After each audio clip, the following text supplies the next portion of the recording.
Collaros, short drop, had some footing problems. Looking, surveying, Vogel inside the 5, he's got a touchdown!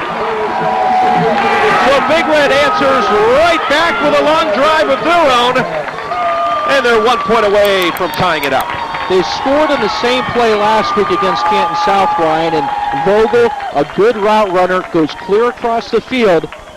As we take a look at it, Danny Vogel is the slot receiver to the near side. Bogard was that way as well. Bogard cleared out, and you see Vogel